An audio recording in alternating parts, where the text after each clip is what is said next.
C'est dingue ça, j'ai encore oublié. J'ai encore oublié ma gourde. Où est-ce qu'elle est? Hey, mais vous êtes là! Et ça c'est trop cool parce qu'on part vraiment pour un week-end de folie.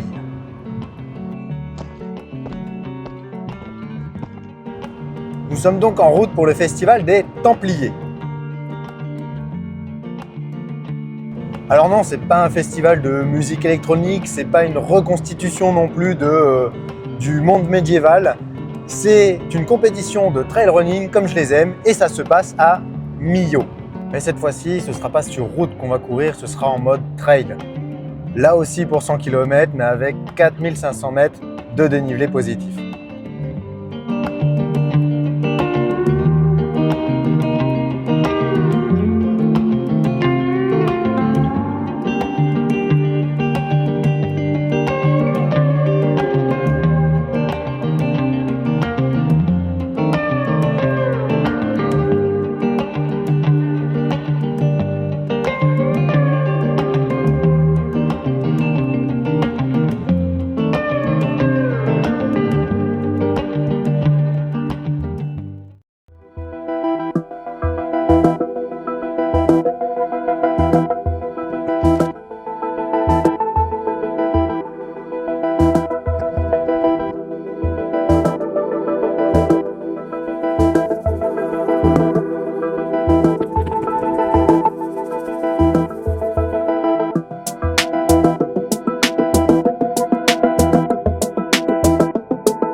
Et les horaires.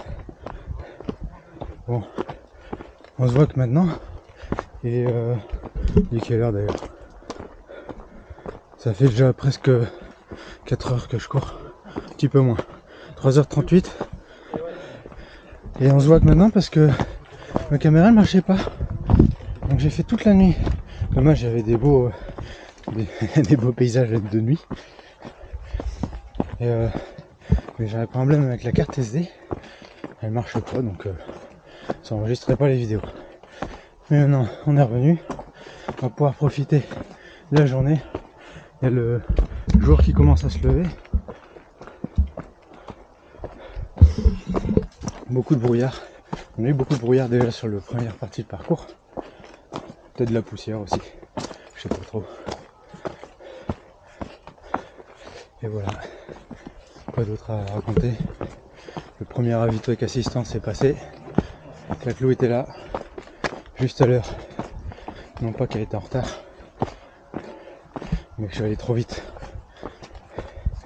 Et un petit chouille de problème d'organisation aussi sur les fiches d'assistance.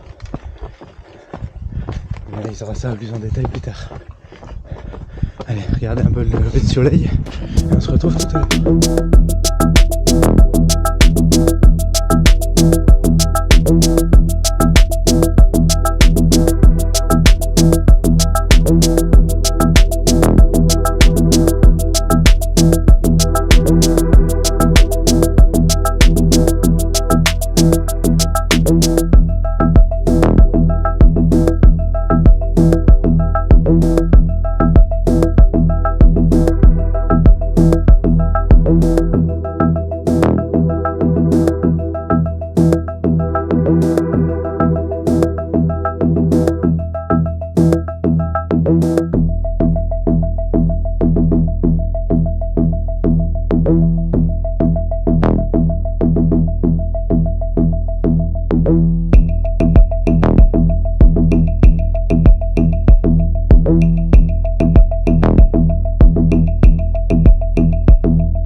Ça fait 40 km en 5h25, il est 9h30 du matin.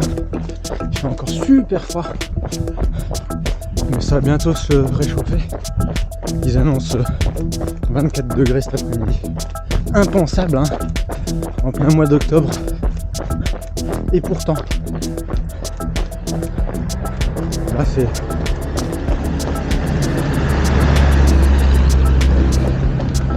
joli, mais on est en bord de route, donc j'espère que ça va pas durer trop longtemps. Pour l'instant, les jambes vont bien. Petit coup de mou tout à l'heure, juste avant le ravito. Et puis la descente s'est bien passée. On dirait que la muscu, les leg day font leur effet, parce que j'ai une bonne endurance en descente. Toutes les personnes qui me doublent en montée, parce que je suis pas encore au point sur les montées, et ben je les rattrape en descente. Donc ça se joue. Allez, continue ce bout de goudron là, et puis on prendra tout à l'heure. Bisous.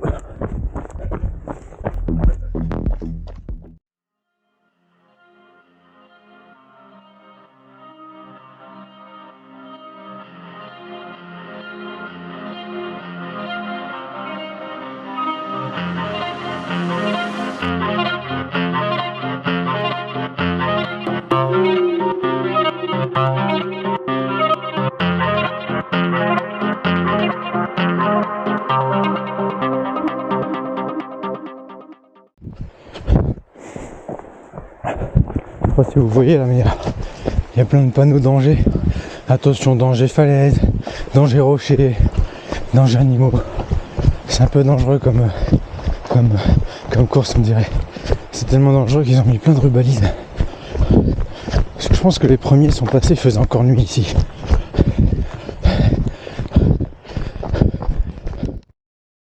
Bon, il est un peu moins de midi et demi. Je viens de faire la pause, la grosse pause milieu de parcours. On a 58 km en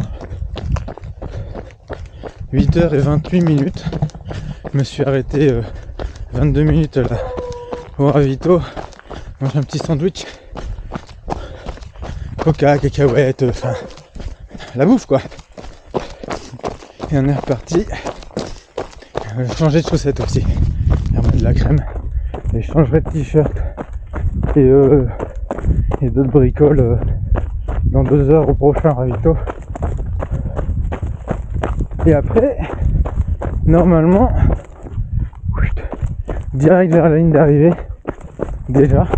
Parce que en gros là, il va bientôt nous rester que 40 km, donc c'est pas la fin de la journée, mais on a fait un gros morceau. Les gens vont bien, pas trop mal, j'ai des cloques, des grosses ampoules sur les orteils, mais je les ai percées. Donc là ça va mieux. Et quoi d'autre? Bon voilà. Ah si, truc important.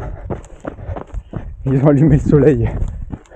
Ça y est, on attendait les 24 degrés. Il fait pas encore 24 degrés. Mais on a gelé jusqu'à midi, jusqu'à ce que j'arrive pour le repas. Et bam, ils ont allumé le soleil. C'est fou, hein, les organisateurs maintenant ce qu'ils peuvent faire. Incroyable. On va faire une petite trotte dans les champs. Par là. Et puis après, on va remonter la montagne là-bas derrière. Sous la forêt. Donc là, il va refaire un peu frais. Et après, on redescend là-bas derrière. Pour le ravito suivant. Dans 2 heures normalement. Entre 2 et 3 heures selon ma vitesse. Bon bah à tout à l'heure hein.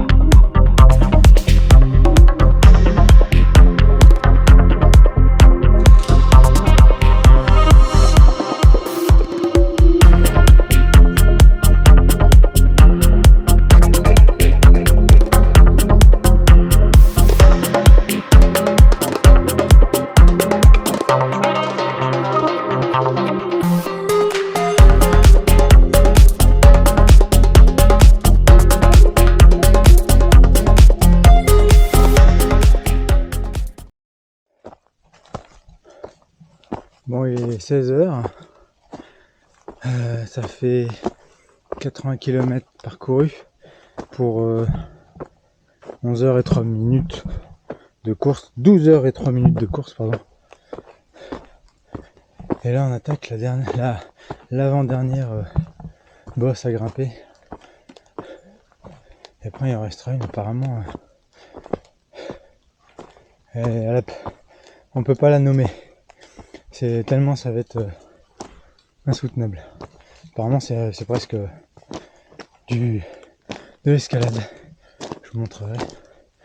En attendant, pour m'occuper de cette difficulté, et puis garder un peu mes esprits parce que je peux vous dire que il n'y a plus beaucoup de sang dans le cerveau. Oh putain, il y en a qui sont arrivés encore à fond là. J'ai l'impression qu'ils viennent de commencer la course. Je vais laisser passer. On va monter tranquillement.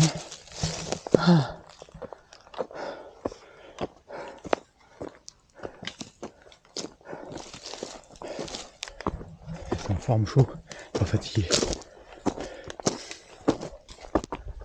Du coup, comme je le disais, pour m'occuper un peu, je vais répondre à une question qu'il y a beaucoup de monde qui me pose sur les réseaux, dans la famille, les amis. La question c'est, mais Rémi, à quoi tu penses pendant tout ce temps? Parce que là 12 heures, à la limite c'est rien. J'ai déjà fait des courses beaucoup plus longues que ça. Et bah quoi je pense? Je vais vous le dire. Il y a plusieurs phases dans une course comme ça. La phase de début, on est chaud, patate. Souvent on démarre à fond et on se crame. Mais bon, c'est pas tout le temps le cas. Et donc cette première phase, c'est une phase d'euphorie où t'as que des pensées positives. Et par exemple, moi une des pensées que j'ai souvent quand je me sens bien, c'est que je me fais des histoires. Je m'imagine que je vais gagner la compète. J'aimerais bien gagner une compète. C'est pas encore arrivé. Pas loin, mais c'est pas encore arrivé. Donc du coup je me fais des films là-dessus. L'arrivée en fanfare sur la ligne avec tout le public, la médaille, les photographes, truc de ouf quoi. Je crois que des fois il y a même du champagne. Enfin, puis comme c'est un film que je me fais, je peux mettre ce que je veux. Donc je vais pas vous dire tout ce que je mets. C'est indécent. Ensuite, quand on est un peu moins euphorique, vu qu'on se sent toujours bien, et penser un peu plus... moi j'ai pensé des fois un peu productive. Putain, je respire en même temps. Du genre, pour développer mon business de coaching, bouge-toi-le-cul.fr, soit les nouveaux services, soit améliorer des trucs existants, soit des sujets pour les prochaines vidéos. Là j'en ai eu plein aujourd'hui en tête. J'espère que d'ici arrivé, je me serai souvenu pour pouvoir les noter. Ah, voilà. Des pensées productives ou alors des nouvelles idées sur d'autres trucs à faire, d'autres projets. Après il y a la phase déconnexion totale, où là clairement tu penses à rien du tout, mais vraiment rien. Et les gens qui n'arrivent pas à faire ça dans leur quotidien, je peux vous dire que ça fait un bien fou. Le cerveau s'éteint, il n'y a plus que le corps qui bouge en automatique. Il y a quand même une lueur d'intelligence qui reste allumée, histoire d'éviter les pierres et les ravins, mais tout le reste, il n'y a plus aucune idée, aucune pensée, rien du tout. C'est une phase intéressante, parfois un peu dangereuse, parce qu'on peut se casser la gueule. Ensuite, il y a une phase un peu à la con, je vais pas trouver de nom encore, mais en gros c'est que des conneries. C'est là que je conçois toutes mes blagues que je sors lors des séances de sport que j'organise soit le samedi matin à Chessy, donc mes propres séances, ou alors celles que j'anime à Torigny-sur-Marne le mardi et le samedi matin également. Je raconte plein de conneries. Des fois je les invente ici. Enfin, je les invente, ça vient naturellement. Et ensuite, il y a dans cette phase, on peut dire clownesque du coup, ça peut être un mot. Il y a aussi des chansons des fois qui me reviennent en tête. Évidemment, c'est pas des chansons hyper intelligentes, hein. Même des fois très vulgaires. Il y en a une là que j'ai en tête depuis ce matin parce que je l'ai entendue cette semaine. Ça fait un truc genre pipou pipou nanana, nanana. Alors je connais les paroles, mais comme je veux pas être vulgaire sur YouTube, je vais vous la passer, la vidéo de la chanson. Ça dure pas longtemps, hein. T'inquiétez pas, restez bien assis sur votre chaise. Ça a pissé de rire, enfin moi j'ai trouvé que ça pissé de rire. Il y en a d'autres qui n'ont pas aimé quand je l'ai montré. Mais bon, on n'a pas tous le même humour. Donc ça donnait un peu un truc comme ça. Je me fourre mon gosse dans le cul, tutululu, j'ai le doigt qui pue, je me fourre ça dans le derrière, nanananer, j'ai le doigt tout vert. Pipou pipou, ça me bouche le bal-trou.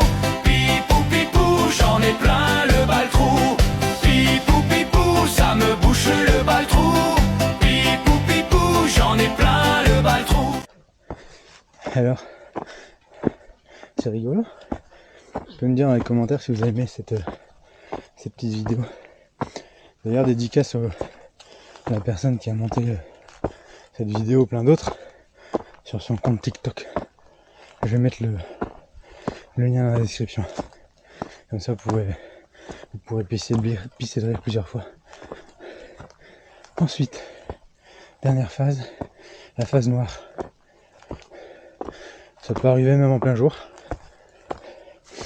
C'est une phase où c'est que des pensées négatives. Genre les pensées évidentes qu'on a toujours entendues. Pourquoi tu fais ça? Qu'est-ce que tu fous là? Puis de toute façon, si t'as arrêté, tout le monde s'en fout. Tu joues pas ta carrière. Enfin, des trucs comme ça. Toutes des petites pensées qui sont là pour te titiller quand t'es dans le mal. Et en général, quand j'ai ce genre de pensées, le premier objectif c'est d'essayer de les écarter. Donc, petite technique. Selon les cas, j'ai plusieurs façons de faire. Soit, j'essaie de revenir sur les pensées clownesques.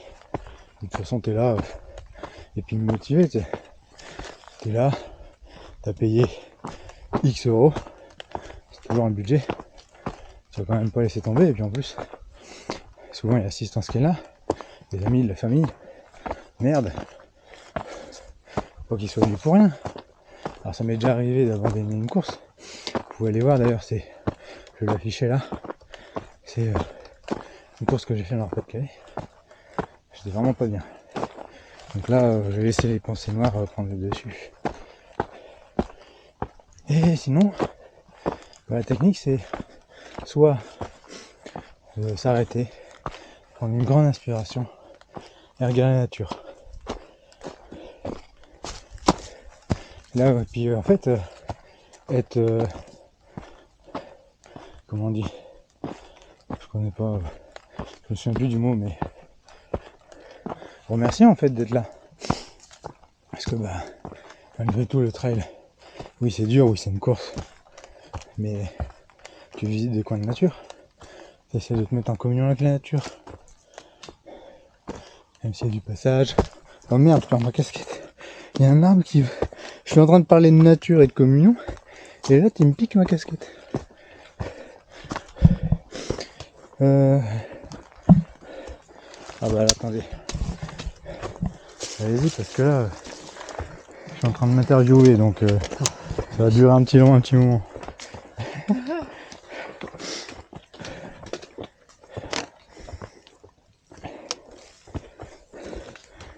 Donc voilà, donc regarder autour de soi et puis être... Ah voilà, c'est gratifiant. Je sais pas. Bon, enfin bref. Remercier d'être là, quoi, et prendre plaisir à voir des paysages incroyables que peu de gens ont l'occasion d'en voir. Ensuite, deuxième chose, c'est de se dire que finalement, il n'y a pas tant de gens que ça qui courent. Il n'y a pas tant de gens que ça qui sont capables de finir un marathon, qui sont capables de finir, je sais pas, un trail, même un 42 km en trail, et encore moins de monde qui sont capables de faire un 100 km. Donc ça aussi, c'est quelque chose qui booste un peu, de dire, écoute, parce que je vais flatter mon ego quand même. Il y a peut-être quoi, même pas 1% de la population mondiale qui finit à 100 km en trail. Ça vaut le coup de se le dire quand même. Donc il y a ça, et puis après des petites techniques de mouvement, des bruits avec ta bouche, des trucs comme ça en fait qui dit ah là t'as une pensée noire, il faut que ça parte. Il faut juste le fait d'y penser, de se rendre compte en fait qu'elle est là et de mettre ce qu'il faut en œuvre pour évacuer. Un claquement de doigts ou se raccrocher, je sais pas, un bruit d'oiseau ou un bruit dans la nature, je sais pas, un caillou qui même tes bâtons qui touchent au sol. L'objectif c'est toujours de revenir sur une pensée soit positive, soit clownesque. La pensée productive en général elle vient toute seule. Il faut laisser ton esprit ouvert et puis la laisser venir. C'est comme ça qu'on a des idées. C'est comme ça que les gens créatifs créent. Ils sautent dans un canapé face à un paysage qu'ils aiment, où ils mettent la musique, et en fait les idées leur viennent comme ça. On peut dire que c'est leur génie, on a tous un génie qui est là et qui nous donne des idées. Alors c'est pas le génie d'Aladin, ce serait trop simple. Ce serait bien quand même, mais ce serait trop simple. Bon voilà, pour répondre à la question de à quoi tu penses quand tu cours 100 km. Je pense que j'ai pas besoin de détailler plus que ça, on a compris. Je pourrais détailler les idées, mais je les ai pas notées là. Et tiens, pour le fun, je vous remets la petite musique clownesque avant de passer à autre chose. Pipou pipou. Pipou pipou, ça me bouche le bal-trou. Pipou pipou, j'en ai plein le bal-trou. Pipou pipou, ça me bouche le bal-trou. Pipou pipou, j'en ai plein le bal-trou. On a vu le soleil se lever. On voit le soleil qui commence à se coucher. Et on est encore en basket avec le t-shirt plein de transpi. Je peux plus rien me rêver là. J'ai à moitié faim, à moitié j'ai envie de vomir. J'arrive pas à choisir. Je sais pas. Du coup pour l'instant je mange pas. J'essaie de boire des boissons sucrées. J'aime bien c'est pire. Mais la bonne nouvelle, c'est qu'il reste que 15 km. Ouh, 15 km. Bon, le problème c'est que les kilomètres en trail, c'est les mêmes qu'à Paris. Ça n'avance pas. Ça n'avance pas. Bon, en tout cas, le périph' est quand même plus sympa ici que celui qui est parisien. Allez. On y va. Petit répit. Alors, on continue. 90 km. Il est actuellement 17h50. Il reste 10 bornes. Et pas les plus faciles. Je pense que voilà, je vais mettre une bonne heure et demie, je pense, pour les faire. Donc ça veut dire que putain, j'arrive plus à calculer. Ça fait combien? 1h30 plus 17h50.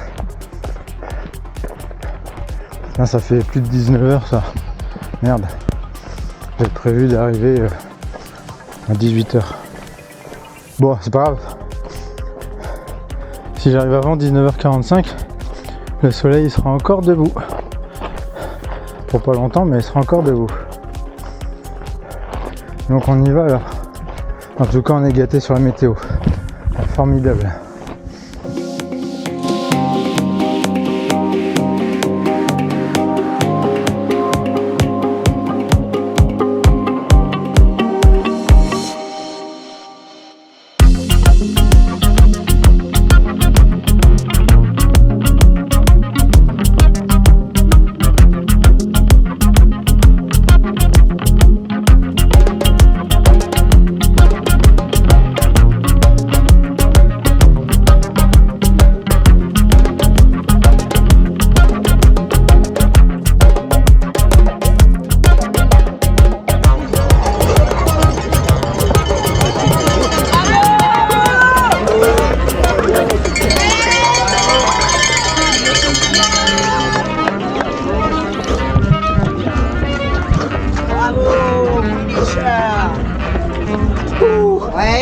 Oh yes! Merci. Super. Bravo. Bravo. Super. Génial, merci. Ouais. C'est fait!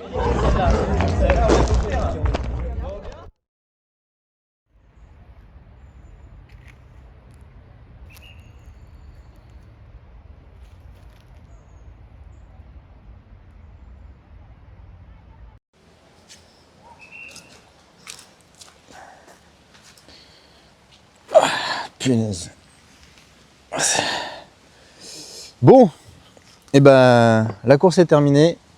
Il est le temps de faire un petit débrief pour vous expliquer un peu comment ça s'est passé et puis moi aussi de réfléchir à voix haute, hein, qui me permet d'analyser un peu les courses que je fais après chaque course, hein, mais pas forcément dans la caméra.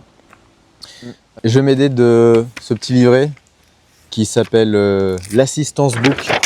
Donc ce sont des fiches, hein, que je prépare bien en amont de la course pour expliquer à mon assistance quoi préparer, quoi m'amener, quoi me dire, quoi ne me pas dire. Ça pour chaque point de ravitaillement avec assistance. Il y a aussi les éléments, des éléments divers, hein, qui pourraient lui être utiles de me rappeler, des points importants, enfin voilà, plein de choses qui aident l'assistance à me suivre et moi aussi à suivre un peu, à garder on va dire une lucidité sur le parcours, sur le profil de course, sur ma stratégie et me permettre d'arriver jusqu'au bout dans les meilleures conditions possibles.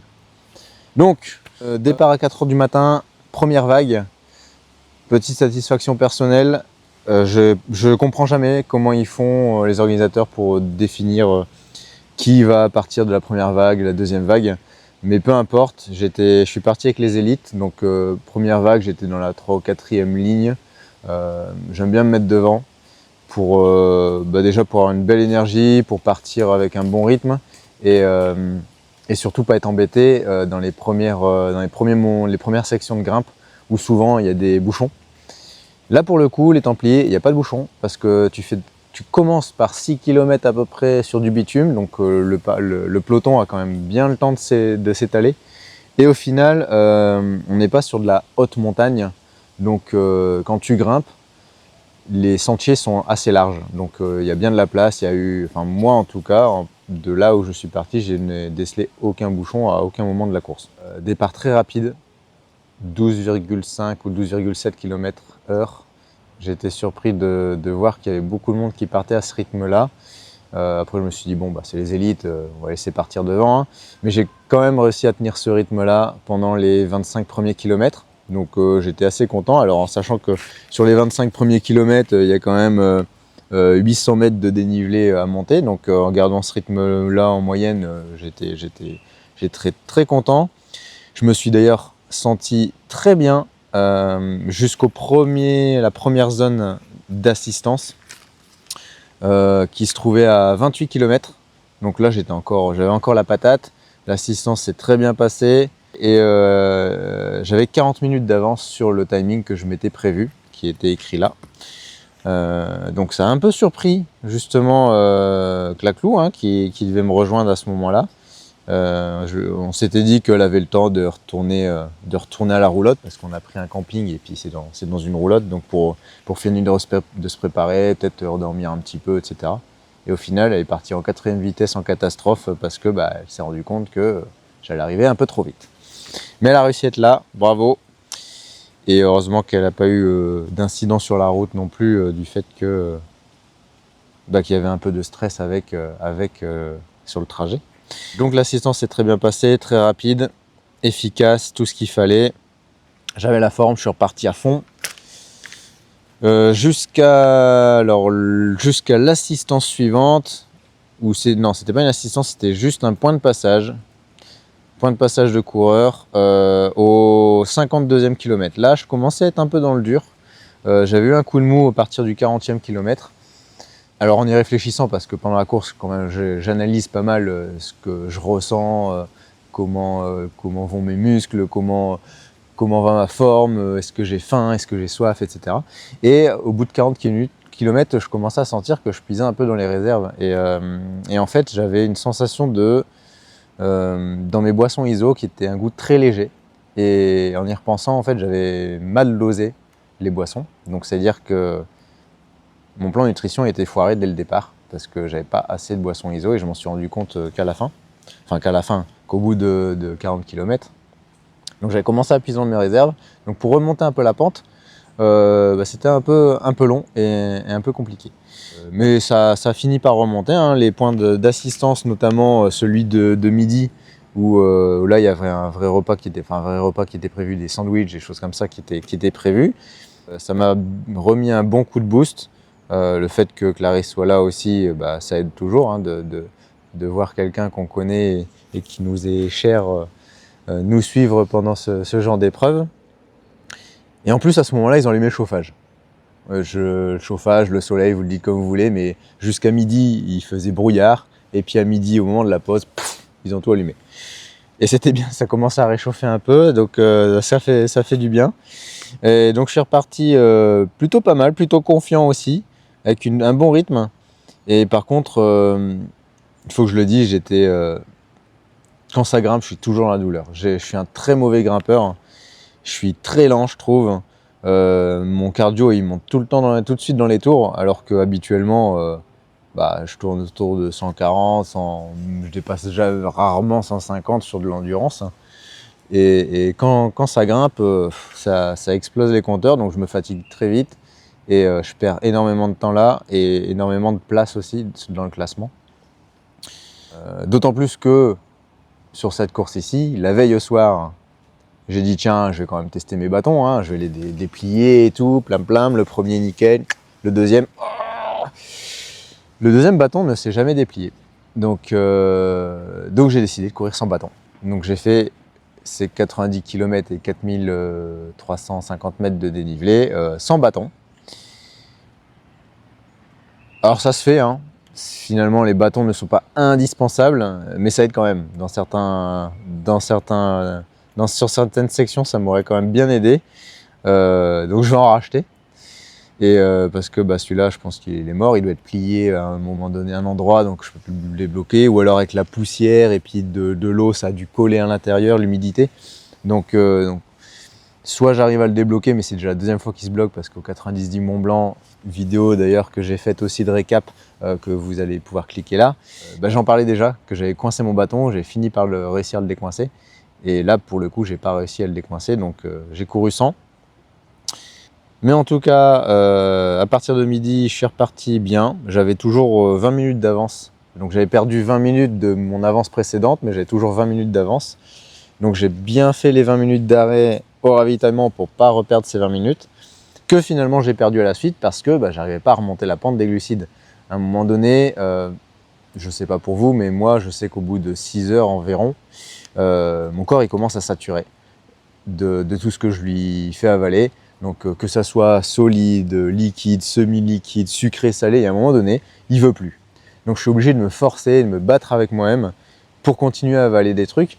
Et c'est très compliqué parce que tu sais que si tu veux continuer la course, il faut continuer à manger. Mais tu as un mélange de sensation d'avoir faim, sensation de vomissement, tu as l'impression d'être ballonné, d'être gonflé, d'être rempli à bloc, et c'est pas évident. Mais bon, si c'était évident, tout le monde finirait premier. Hein. Donc c'est un peu le jeu, comme on dit, ma pauvre Lucette. Hein. Ensuite, reparti confiant, mais toujours déjà un peu dans le mal, mais reboosté avec le repas du midi, jusqu'au point d'assistance suivante où, surprise, Baclaclou n'est pas là. Parce que l'assistance suivante, elle est galère à accéder, il faut déposer sa voiture en parking, prendre un bus pour remonter là-haut. Le timing était assez court au final pour y aller. Et en plus, c'était très mal indiqué. Et sur la route, et sur les plans qui étaient fournis par l'organisation. Donc Clarisse, elle n'a pas réussi à trouver le point qu'il fallait. J'avais donné un point GPS à peu près parce que sur l'orga, je n'avais pas bien compris comment ça marchait. Ils m'avaient répondu par mail lorsque je leur ai demandé des explications. Ils ont dit c'est là, base militaire et tout. Ok, mais bon, en vrai, elle n'a pas trouvé le point de bus. Donc du coup, elle n'est pas venue. Donc c'est-à-dire que c'était le 76e kilomètre. Donc il me restait un bon paquet de kilomètres à faire.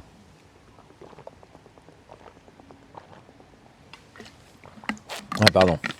Il me restait un bon paquet de kilomètres à faire. Et du coup, sans mon ravito qui était prévu, sans ma nutrition, parce que elle me les avait pas donné avant, forcément. On s'attendait à se voir sur la suite.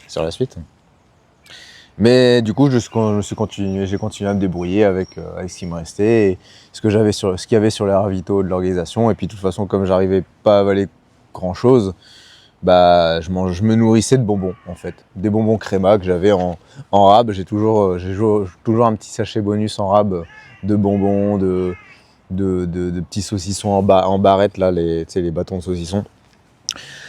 Ça aide à tenir en fait, on va dire. Ça permet pas de faire des belles performances, mais ça permet de tenir au moins jusqu'au bout de la course. Donc à cette assistance, la Salvage, j'étais pas bien, pas en forme. Et en plus, on allait attaquer les 2 dernières bosses qui ne sont pas les plus simples. Donc notamment, je parle du 4, donc la dernière bosse, avant de pouvoir redescendre vers Millau, avec un pourcentage de pente entre 20 et 24% sur 2 km et demi. Donc là, quand je vous dis que je suis pas un bon grimpeur, hein, ça se sent fort à ce moment-là. En plus, sans bâton, avec assez peu d'énergie en réserve, toujours de la motivation et de la volonté, mais l'énergie, ça fait quand même une part du travail, et là, il n'en avait pas. Donc j'ai mis du temps à monter cette côte, hein. Beaucoup de temps, ça m'a un peu cramé, mais je savais qu'arrivé là-haut, il restait plus que 8 km à faire en plat et avec des belles descentes aussi. Donc je savais que j'allais m'amuser sur la fin. Mais je me suis dit, si tu te crames en arrivant là-haut, la fin, ça sera un calvaire. Donc maintiens-toi à un rythme, et puis tant pis, tu mets du temps pour monter, mais tu t'amuses à la fin. Donc c'est ce que j'ai fait. Arrivé là-haut, je me suis bien restauré quand même pour les 8 derniers kilomètres, j'avais envie d'avoir la forme pour redescendre. J'ai réussi à manger parce que c'était beaucoup de salé sur ce dernier ravito, Donc c'était bien, ça changeait de tout ce qu'on avait eu avant. Il y avait du bouillon, il y avait des chips, il y avait... Enfin voilà. En fait, je pense que les organisateurs, ils devraient mettre des ravitaillements salés beaucoup plus tôt dans la course qu'attendre le 90e kilomètre. Ouais, il faut vraiment en mettre beaucoup plus avant. Les gens, ils sont saturés du sucre beaucoup plus en amont. Ça, c'est une remarque que je ferai sur leur formulaire de satisfaction, parce que ça, c'est vraiment un truc qui manque.